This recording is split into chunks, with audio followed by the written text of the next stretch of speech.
Hi everyone. This is the lecture on diversity of life and diversity of prokaryotes.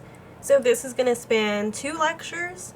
I think it just kind of fit out, or 2 chapters, sorry. I think it just kind of worked out a little bit better this way. So first we'll cover diversity of life, chapter 12, and then a little bit of chapter 13, and we'll focus on the diversity of prokaryotes. So all life on Earth evolved from a common ancestor, as we covered in the previous lecture. And so a way that we can kind of demonstrate and show and classify and study organisms is by sorting them into different groups and then putting them into what we call a phylogenetic tree.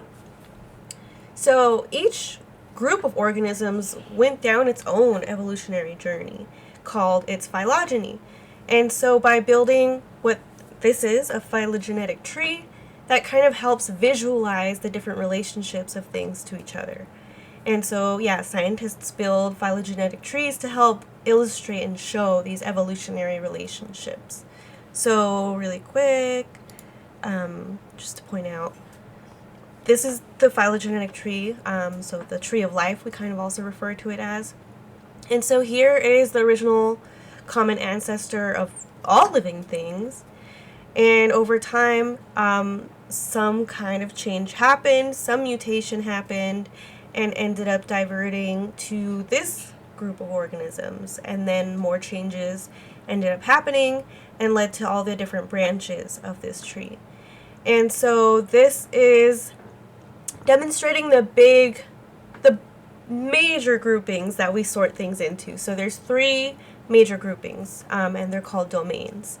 So there's 3 big domains. There's bacteria, archaea, and eukarya. So those are the 3 biggest groupings we can sort things into. So anytime you kind of find like a new cell or a new organism, you look at the cells and the characteristics of the organism, and then we kind of sort it first. So okay, does it fall under bacteria, archaea, or eukarya? And that's the first grouping. And then there's smaller and smaller groupings that we can put them into that are a little bit more and more specific. And so those are called taxonomic levels, or taxonomy. So taxonomy is, just a way to kind of sort and categorize things that are similar to each other and then study them. So the biggest grouping, like I said, is the domain. There's 3 domains that cover everything. So everything gets sorted into one of the 3 domains. And then there's smaller and smaller categories we can put things into. So then there's kingdoms, phylum, class, order, family, genus, and species. So domain is the biggest grouping, and it's going to have the most things. And then there's going to be smaller groups within that. So domain eukarya is one of the domains, and that's going to house like the most things within it, because it's kind of just the broadest category. So then we can kind of zoom in a little bit, hone in, okay, what if we just focus on animals? So kingdom, Animalia. And so that's where everything that would meet those categories falls under animals. And then if we zoom in a little bit more, let's just look at all the things that have a spinal cord. So that'll be phylum Chordata.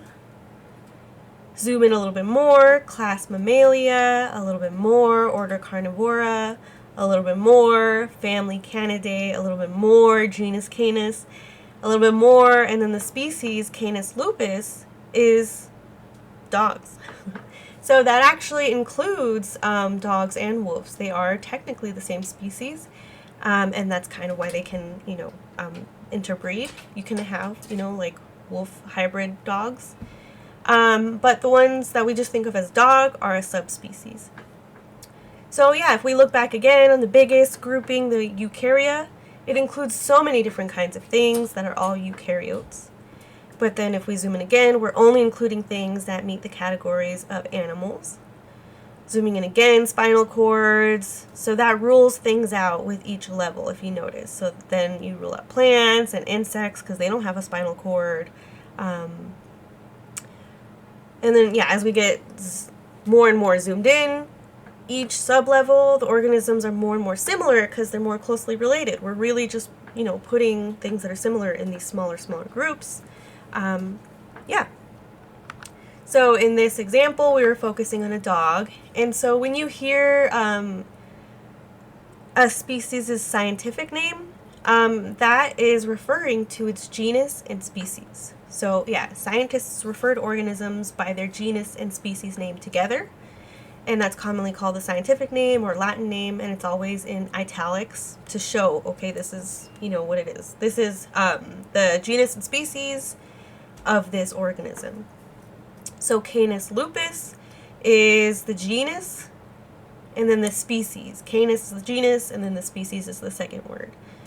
So yeah, the wolf and dog is therefore Canis lupus, and then if there's like a more specific thing that you can add on, then for dogs it's Canis lupus familiaris.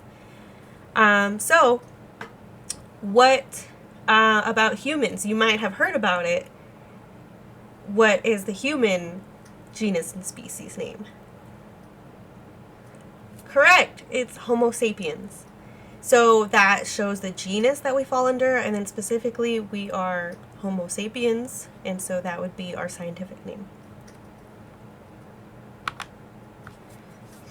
So to build these phylogenetic trees, like I showed you, the big tree of life, scientists don't just kind of throw them wherever. Scientists have to collect information about those organisms to help make those connections between the organisms. So even though some stuff might look similar, it's not exactly related unless you follow up with more kinds of evidence. So that's why scientists use both morphologic, or like how the body looks, how the body form is, that's basically what morphology is like how something looks, different like factors about how it looks. So using that morphologic data and molecular data, that's how scientists really help figure out, okay, this is related to this or not. Because there are some structures that might look similar but might not actually be derived from like a common ancestor, and we'll get a little bit more into that later. So using morphologic and molecular data, scientists can categorize things based on the characteristics and then the genes. So that was basically chapter 12, a brief overview of all of chapter 12. And now we move on to chapter 13, and this isn't going to be the whole chapter, this is going to be just the first two sections, 13.1 and 13.2, diversity of prokaryotes. So in general, there's a lot of things that are living. Again, there's more things than we maybe think of as alive because they're so small, we don't really get to like see and observe their metabolism and replication and things like that. But there's some things that we obviously can.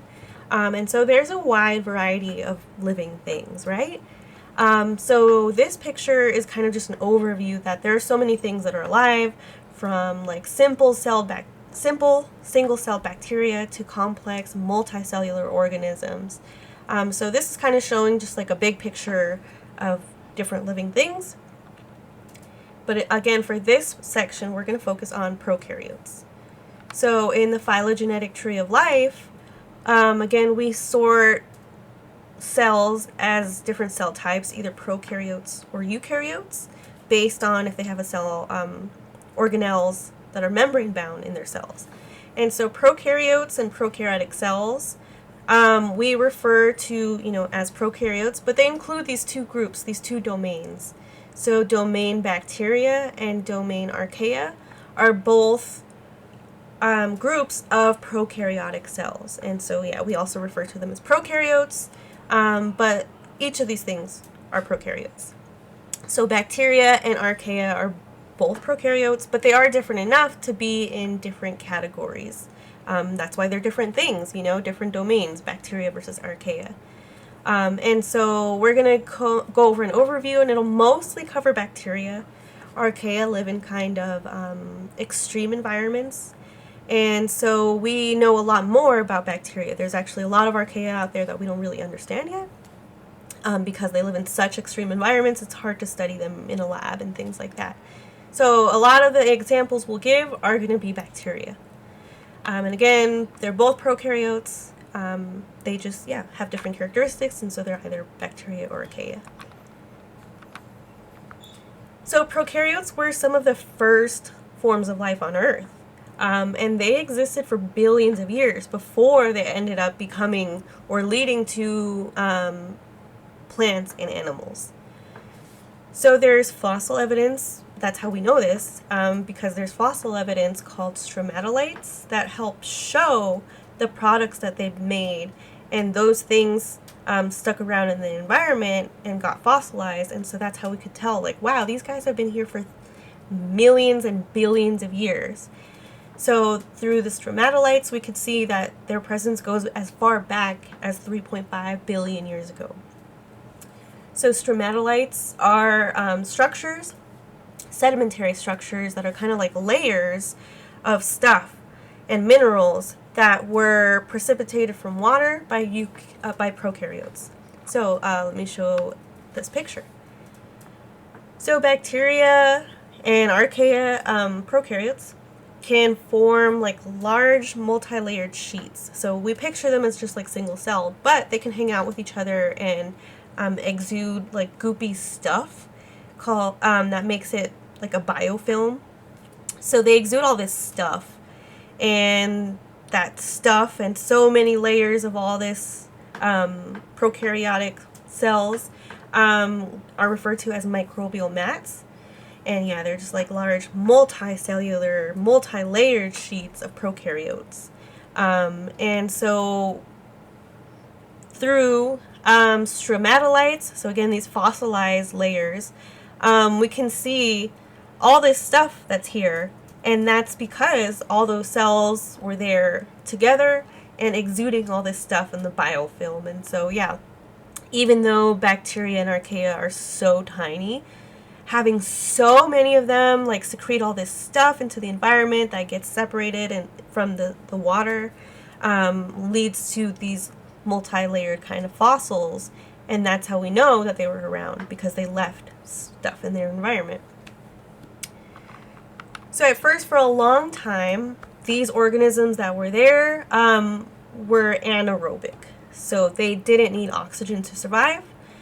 Because early Earth had no oxygen in the atmosphere. It was a lot different than what we picture it today. So because there was no oxygen in the atmosphere, it makes sense that things that were anaerobic were able to live.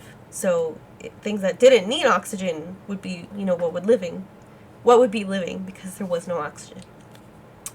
And so certain kinds of bacteria called cyanobacteria were able to do metabolic processes that started releasing oxygen as byproducts. And so many of those bacteria, of cyanobacteria, doing these processes started oxygenating the atmosphere. And remember, that's all that was around at this time. And so there was so many of these cyanobacteria, and all doing these processes that exuded oxygen as a byproduct, that, yeah, they started building up oxygen into the atmosphere. And eventually, the increase in oxygen allowed other life forms to start being able to live. And so here is a picture of some cyanobacteria that are still around today. So they didn't all die off. Some of them, they're like, we're still doing great. We're still around. So here in this picture in a hot spring in Yellowstone National Park are green cyanobacteria. And yeah, so they're still around. But those were, at first, the early organisms that actually produced enough oxygen to fill up the atmosphere. And so again, over time, this oxygenation of the atmosphere allowed other kinds of organisms to live that could use oxygen. So a reminder of prokaryotes. Prokaryotes are single-celled, so just one cell is one organism. And they have all the stuff that make them a cell, but they just don't have organelles that are surrounded by membranes, like a nucleus. So prokaryotes have their DNA kind of just centralized in a certain area, but they don't have like a nucleus that separates it from the rest of the cell. And so they just have like one chromosome, basically, and it's kind of just all tangled up here in the center, but they don't have a nucleus. or other kinds of membrane-bound organelles like mitochondria and stuff like that. And prokaryotes have a cell wall. Most of them have a cell wall. It's made of different stuff than like the plant cell wall. So the concept is the same. It kind of gives it structure and protects it from the environment. But these kinds of cell walls are made of different stuff than plant cells. So the cell walls of prokaryotes in bacteria, they are made of this stuff called peptidoglycan, and there can either be a thick layer of peptidoglycan or a thin layer of peptidoglycan. And so based on that characteristic, whether or not it has the thick or thin layer, we categorize it as gram-positive or gram-negative. So we categorize it as gram-positive if it has a really thick layer of peptidoglycan. And if it has the thin layer, then it's gram-negative bacteria. And that does make a clinical difference in some species, that people get sick with. If you get an infection, bacteria that are gram-positive tend to be like kind of harder to treat. You have to treat them with specific stuff that would target and be able to penetrate that really thicker wall compared to the other one. So there are both harmful and beneficial prokaryotes. A lot of times we hear about the harmful ones, but we'll cover some beneficial ones too. So harmful prokaryotes are referred to as pathogens. So pathogens are any organism that cause a disease. And there are pathogens that are technically animals too, but pathogenic bacteria are bacteria that cause a disease and make people sick. So pathogen-borne diseases and plagues have affected and continue to affect humans, causing pandemics and epidemics like the Spanish plague and the bubonic plague, a lot of different examples, as well as other kind of like not as serious diseases such as food poisoning. So food poisoning results from eating contaminated food that had bacteria, viruses, or other parasites. So that's another example of how bacteria can be pathogenic. So like big picture, huge, super contagious pandemics and epidemics, and also kind of smaller scale cases of food poisoning, and and then they have to do recalls and things like that. And so when people get infected with bacteria, we treat them with antibiotics. So if you break down the word, anti means against, and biotic refers to life. So we're trying to kill something that's alive. So antibiotics are actually stuff that another organism produces against something. So, for example, bacteria or fungi produce antibiotics, and they just happen to kind of kill those things. And I could go into a whole rabbit hole about this. But yeah, antibiotics are actually organism-produced chemicals that are hostile to the growth of other organisms. So if, for example, you've heard of penicillin, penicillin was actually grown from yeast, from fungi, and this fungi produced this chemical that happened to kill bacteria. And so we kind of saw it and we're like, hey, that's awesome. Why don't we kind of take advantage of this and use this to treat infections and things like that? So we use antibiotics to help treat various infections. And antibiotics should only be used against bacteria because if you overuse antibiotics, it leads to resistance of bacteria to these antibiotics that we're kind of using too much of, because we're kind of using natural selection.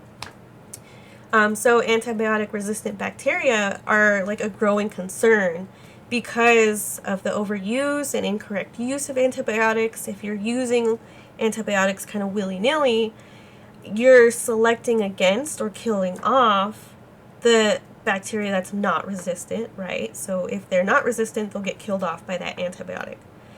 But because there's natural variation in populations, there are going to maybe be some bacteria that are resistant to this antibiotic. And so if you continue overusing antibiotics or use them incorrectly, we're kind of just selecting for the things that are resistant to stuff. So yeah, if you apply natural selection, the stuff that is resistant is going to end up being what lives. Everything else dies. And bacteria are also really interesting in that they can literally share DNA. So they can literally be like, hey, I got this recipe for this resistance to this antibiotic, you want it? And then they'll share it with each other. And so more and more bacteria will become resistant. So through selecting for these guys, we're kind of making more of a problem because then they'll just share that resistance. So yeah, antibiotic resistance is a growing concern. So here's some photos of some examples of pathogenic bacteria that make people sick. So like food poisoning. So E. coli that we usually hear on produce. To the right is a picture of a very, very, very, very magnified photo from a scanning electron micrograph of E. coli. So yeah, they're super, super tiny. We need a special microscope to look at them. And so this is what E. coli look like. They kind of look like little rods. And that's, what we're talking about when we refer to like contamination and foodborne pathogens. It's bacteria that are living on things that even though we can't see, could make us sick. And that's why, there are recalls. So another example of pathogenic bacteria that make people sick is staphylococci. So you might have heard of people having staph infections. It's this species of bacteria that can live on skin and sometimes get out of control. And there's one strain, some special strain that is of growing concern because it is resistant to this drug called methicillin, or an antibiotic called methicillin. And not only just that one, but it's also resistant to a bunch of other stuff. And so it's a growing concern because if you get infected with that and is resistant to everything that we throw at it, then how do we treat it? And so this special strain is referred to as MRSA, MRSA, methicillin-resistant Staphylococcus aureus. So again, yeah, it's a growing concern. If you've ever heard of anybody infected with MRSA, it's this special strain of bacteria that's resistant to anything that we throw at it. So it is a growing concern. But not all prokaryotes are pathogenic. So there are prokaryotes that are actually, good for us and that we kind of like have a good relationship with. So some prokaryotes make foods like cheese, yogurt, sour cream, vinegar, cured sausage, sauerkraut, and fermented seafood. Basically anything that's fermented. Remember, fermentation, that's a process that's done by something that's alive. So if anything is fermented, there's some kind of prokaryote there doing the fermentation and contributing to this food. So yeah, we kind of use some organisms to help ferment stuff for us and make it have a certain taste or quality. So for example, like cheese, salami, yogurt, fish sauce, that's all stuff that are derived from prokaryotes and like products that they make.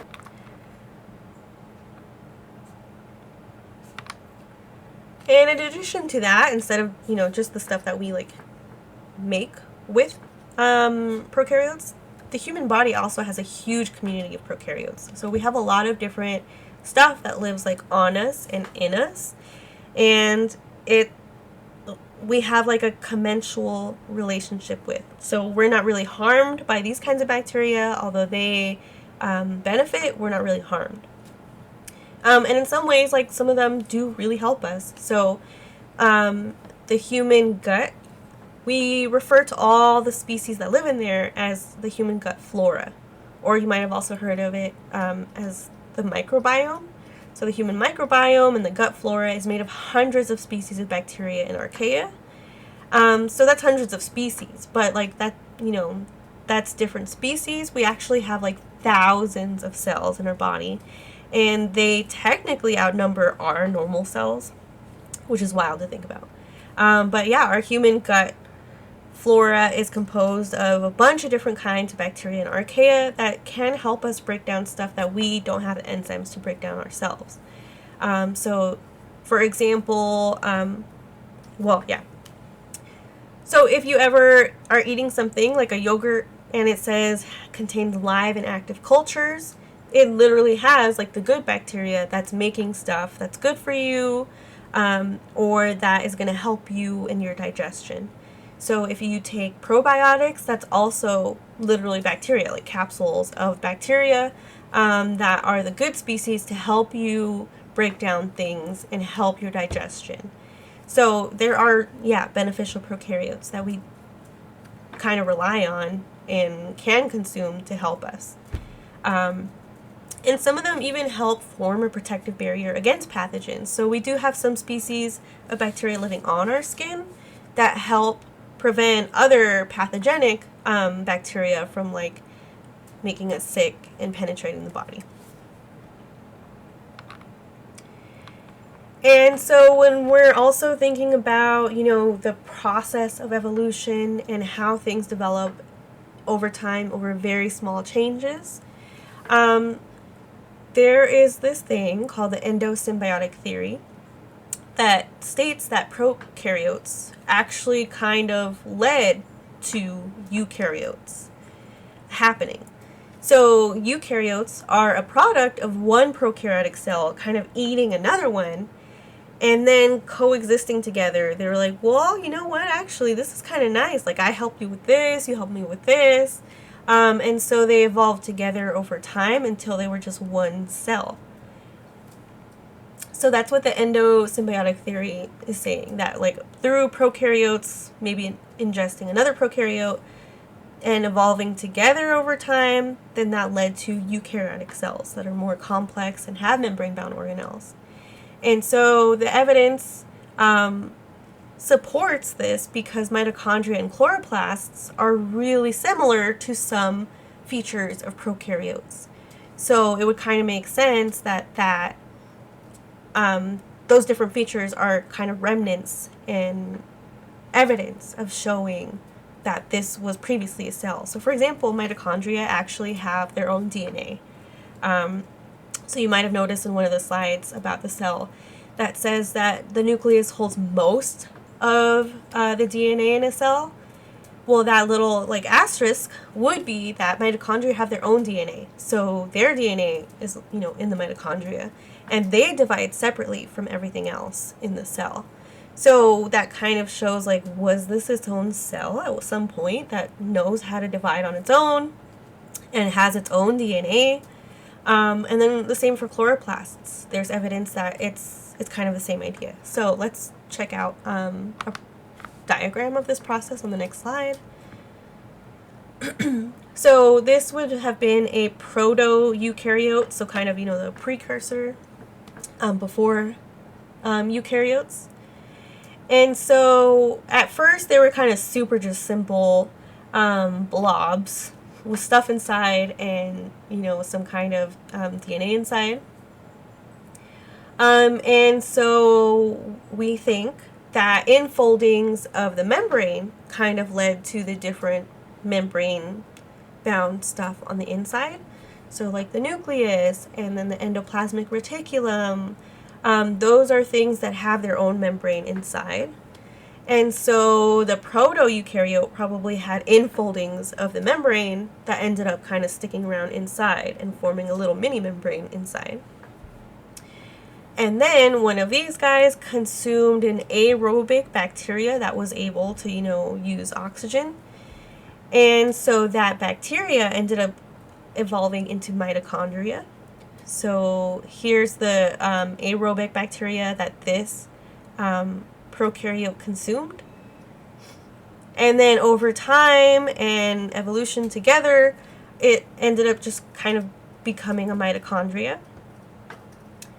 And afterwards, sometimes afterwards, in a second endosymbiotic event, the prokaryote consumed a photosynthetic bacteria that was able to end up evolving into chloroplasts.